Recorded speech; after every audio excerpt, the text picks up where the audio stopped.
Assalamu alaikum ji. Today's class is about adverb, adverb phrase and adverb clause. First of all, the word adverb. Look, adverb, the spelling is AD and then verb. Take this add as addition. Here it means something added to verb.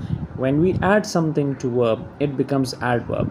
Like it is as the name suggests that it is adding something to verb. It means a word that modifies or gives more information about verb, that is called adverb. It is a very basic definition, but adverb has more functions as well. Like it tells you about verb, it modifies verb, but it modifies another adverb, it modifies adjective, sometimes it modifies even a whole sentence.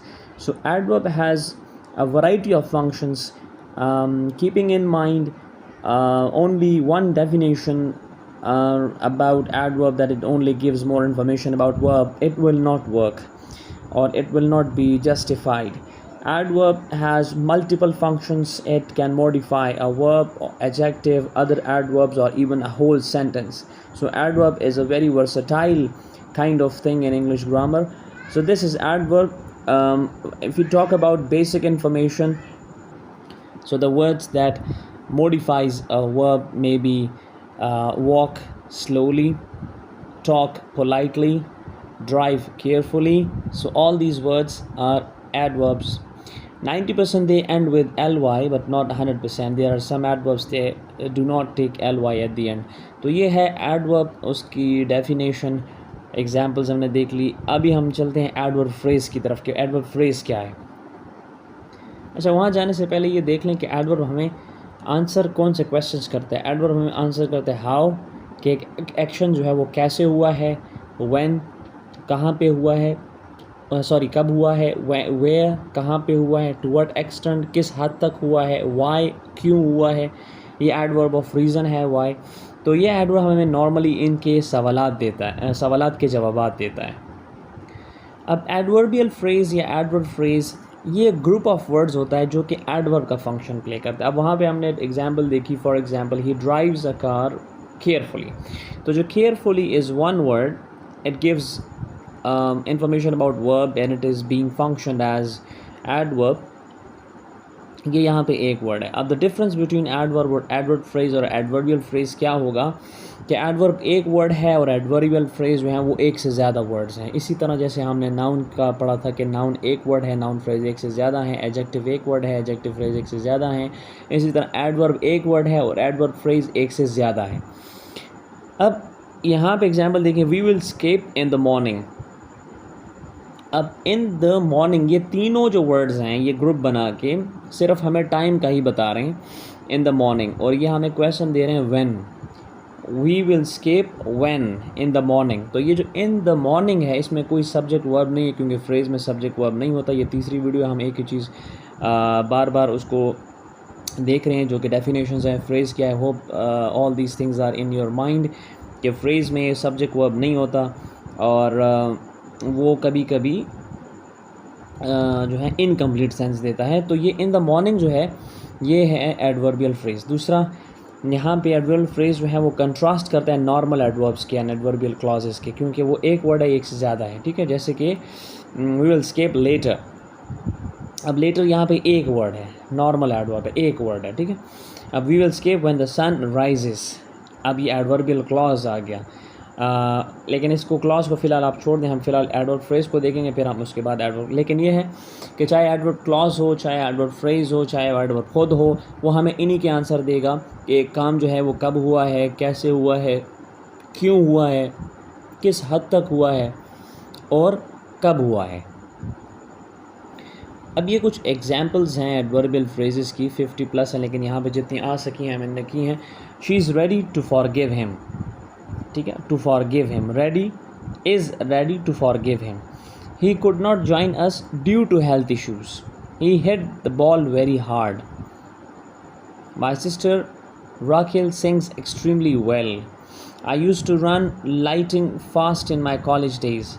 She arrives at work at about 8:30. अब इसमें देख लें, in 1 hour, every 5 minutes, during the summer, after the film, as often as necessary, until I picked up, until 10 p.m, outside। लेकिन यहाँ पे जो until I picked up है ना, ये गलत है क्योंकि यहाँ पे I सब्जेक्ट है और picked जो है वो वर्ब है। तो इस एग्जांपल को आप इग्नोर करें। until 10 p.m, waiting outside the mall, यहाँ पे to cross the road होना चाहिए, ran नहीं होना चाहिए इसके साथ। happy to see you होना चाहिए, to see you ठीक है यहाँ पे। very soon सही है, last night सही है, at any time ठीक है, in the evening ठीक है, to fight behind ठीक है, to fight behind our school सही है यहाँ पे, बल्कि ये behind our school सही रहेगा। तो वो एडवर्बियल फ्रेज़ हैं कि जिनमें सब्जेक्ट और वर्ब नहीं होता, और वो इसमें अगर आपके सामने नेट पर भी ऐसी एग्जांपल्स आ जाएँ तो ज़रूरी नहीं है कि वो ठीक हो, जिस तरह भी हमने इसमें से निकाली है गलती।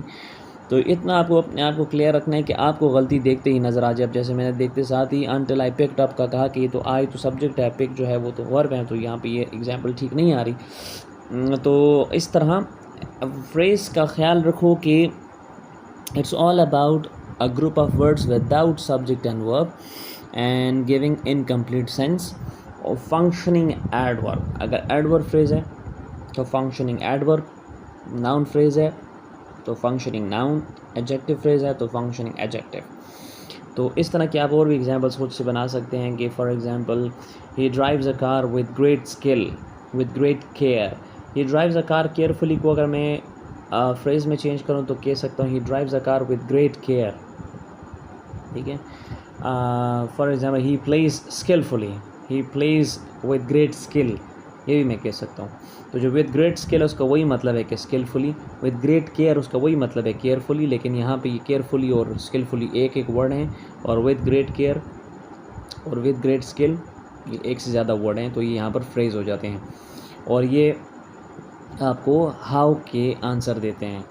तो इन द मॉर्निंग ये आपको व्हेन के आंसर देता है, बिहाइंड द चेयर ये आपको वेयर के आंसर देता है, ठीक है। तो इस तरह के अब यहाँ पे ड्यू टू बैड वेदर ये आपको वाई का आंसर दे रहा है, एडवर्ब ऑफ रीज़न का। तो ये आपको इन्हीं के आंसर्स आपको हर जगह मिलेंगे।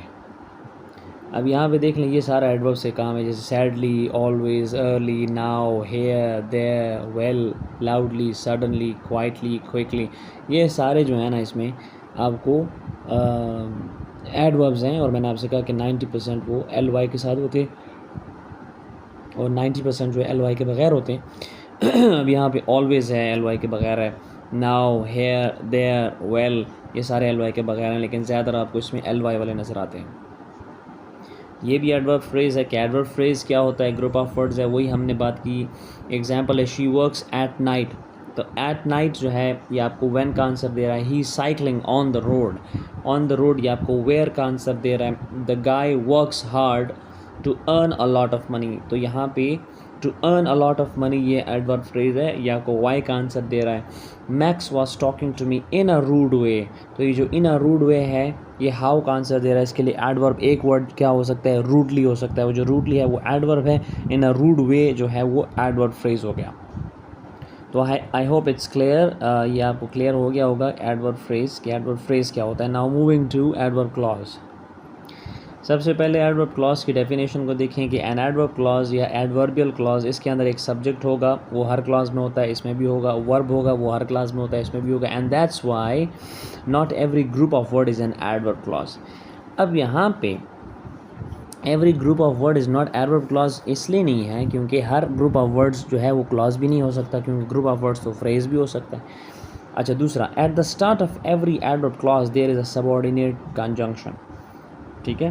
मैंने आपको बोला था कि नाउन क्लॉज, एडजेक्टिव क्लॉज और एडवर्ब क्लॉज ये तीनों जो हैं ये सबऑर्डिनेटिंग कंजंक्शन होते हैं, डिपेंडेंट क्लॉजेस होते हैं। और ये डिपेंडेंट क्लॉजेस क्यों होते हैं, क्योंकि इनके स्टार्ट में सबऑर्डिनेटिंग कंजंक्शन होता है। तो एडवर्ब क्लॉज में भी यही है।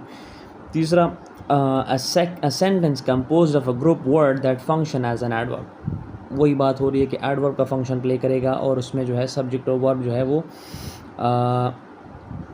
होगा, then it's an adverb phrase. नहीं होगा तो वो एडवर्ब फ्रेज होगा तो एडवर्ब क्लॉज होगा। फंक्शन अब इसका क्या है, an adverb clause is used in a sentence to add relevant and descriptive information to your content about verbs, ठीक है। पोजीशन क्या है, एडवर्ब क्लॉज जो है वो सेंटेंस के स्टार्ट में आता है और इसके बाद कॉमा आता है, और जो स्टार्ट वाला सेंटेंस होगा वो नॉर्मली जो है वो आपका डिपेंडेंट क्लॉज हो सकता है। कॉमा अगर आ गया तो कॉमा के बाद वाला नहीं, कॉमा से पहले वाला, यस, कॉमा से पहले वाला ही आपका डिपेंडेंट क्लॉज होगा, वही आपका एडवर्ब होगा। कॉमास जो है वो सेपरेट करते हैं एडवर्ब क्लॉज को in the middle of the sentence में, और this is not the usual presentation since there is an interruption of the foremost thought when placed at the end of a sentence. अगर आप adverb clause को clause को बाद में लिखते हो तो N adverb clause does not require any additional punctuation, क्योंकि फिर बीच में ऑलरेडी सबऑर्डिनेटिंग कंजंक्शन आ जाता है, तो फिर कॉमा की ज़रूरत नहीं है। टाइप्स आपके पास कौन सी हैं? एडवर्ब क्लॉज ऑफ प्लेस है, टाइम है, कॉज है, पर्पस, कंडीशन, और इस तरह की ये सारी क्लॉज जो एडवर्ब की टाइप बनती है जो हमने पढ़ी है उसका एडवर्ब क्लॉज बन सकता है।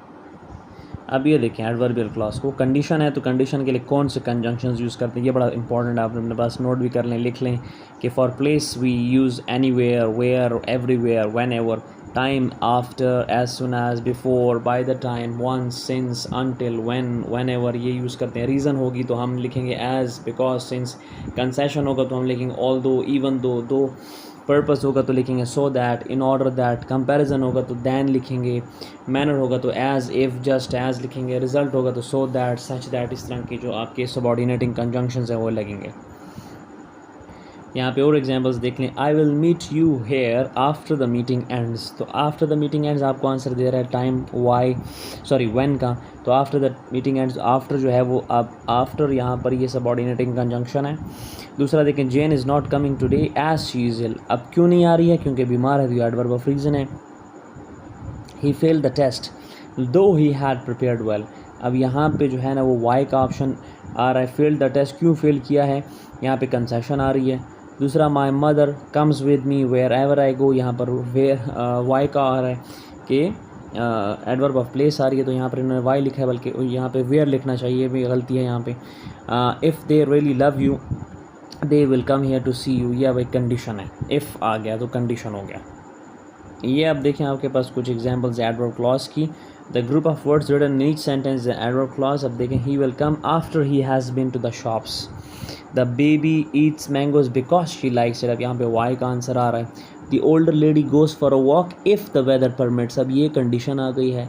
We played football as though we were in a hurry, यहाँ पे हाउ वी प्ले आ गया है। She goes to the park whenever she likes, when आ गया। I visit every museum wherever I travel. She studies mathematics more than we do. He failed the paper because he didn't attempt all the questions. My cousin is confident that he will pass the exam. The adverb clause that she will pass the test modifies the adjective confident. ठीक है, ये इन्होंने explanation लिखी हुई है। The team played better than we did. The adverb clause then we did modifies the adverb better. Although he is happy in our home, he still misses his home. तो ये जो है ना सारा एडवर्ब क्लॉज के बारे में है, वही फंक्शन है, इसमें किसी किस्म की कन्फ्यूजन नहीं होनी चाहिए।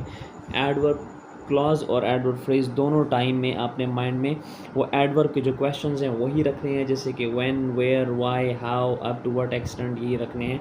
और इसमें आप सब्जेक्ट और वर्ब जो है देखें, एक एडवर्ब है और आपके पास जहन में वही क्वेश्चन टैग्स हैं, जैसे कि मैनर है, प्लेस है, टाइम है, ठीक है, फ्रीक्वेंसी है, रीज़न है। आप एक वर्ड से, अगर एक वर्ड के साथ आप 2-3 वर्ड्स लगाते हैं और उसमें सब्जेक्ट वर्ब नहीं है तो वो फ्रेज़ बन जाएगा, और एक वर्ड के साथ आप 3-4-5 वर्ड्स लगाते हैं और उसमें सब्जेक्ट और वर्ब आ रहा है और सबऑर्डिनेटिंग कंजंक्शन भी आ रहा है, तो वो आपका ऑटोमेटिकली एडवर्ब क्लॉज बन जाएगा। This was all about adverb phrase and adverb clause. I hope you got it. Thank you.